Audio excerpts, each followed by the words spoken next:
একটি রঙিন পাহাড় ঘেরা গ্রামে থাকত ছোট্ট এক ছেলে। তার নাম টুকু। টুকুর চোখে ছিল কৌতূহলের ঝিলিক, আর মনে ছিল অজানা জগৎ দেখার স্বপ্ন। সে প্রতিদিন গ্রামের বাইরে দাঁড়িয়ে সূর্যাস্ত দেখত এবং ভাবত, আলো কি কথা বলতে পারে? একদিন হঠাৎ করে গ্রামের আলো নিভে যেতে লাগলো। রাত এলেই সব কিছু অন্ধকার হয়ে যেত। সবাই ভয় পেয়ে গেল, কিন্তু টুকু ভয় পেল না। সে তার ছোট্ট লণ্ঠন নিয়ে জঙ্গলের দিকে রওনা দিল।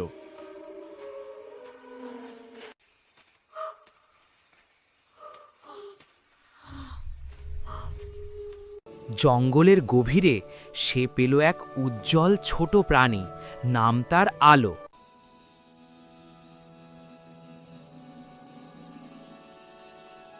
আলো বলল, তুমি কি চিন্তিত? আমি জানি তোমার মনের ভেতর কি খোঁজাখুঁজি করছো। শোনো, গ্রামের মানুষ ভালোবাসা ভুলে গেছে, তাই আলো হারিয়ে যাচ্ছে। এখন আমাগো কি করা উচিত? তুমি কি আমাগরে সাহায্য করতে পারবা? ভালোবাসা আর সহযোগিতা ফিরিয়ে আনতে হবে, তাহলেই আলো ফিরে আসবে সবার কাছে। টুকু ফিরে এসে গ্রামের মাঝখানে সবাইকে একত্র করল।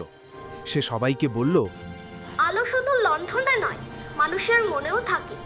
তার কথা শুনে একে একে মানুষ এগিয়ে এলো। সবাই একে অন্যকে সাহায্য করল। কেউ খাবার দিল, কেউ হাসি, কেউ সাহস।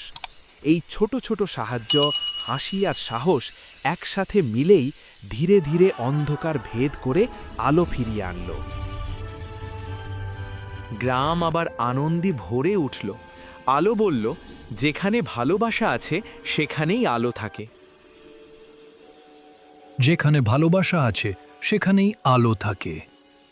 সবাই বুঝল, টুকু এখন শুধু একটি ছেলে নয়, সে গ্রামের আলো। ভিডিওটি ভালো লাগলে লাইক দিন। এই ধরনের আরও নির্ভরযোগ্য ও তথ্যভিত্তিক ভিডিও পেতে তথ্য বাতায়ন বিডি ইউটিউব চ্যানেলটি সাবস্ক্রাইব করুন। নিয়মিত আপডেট ও গুরুত্বপূর্ণ তথ্যের জন্য আমাদের ফেসবুক পেজে তথ্য বাতায়ন বিডি লাইক ও ফলো করে সাথেই থাকুন। আপনার মূল্যবান সময় দেওয়ার জন্য আন্তরিক ধন্যবাদ।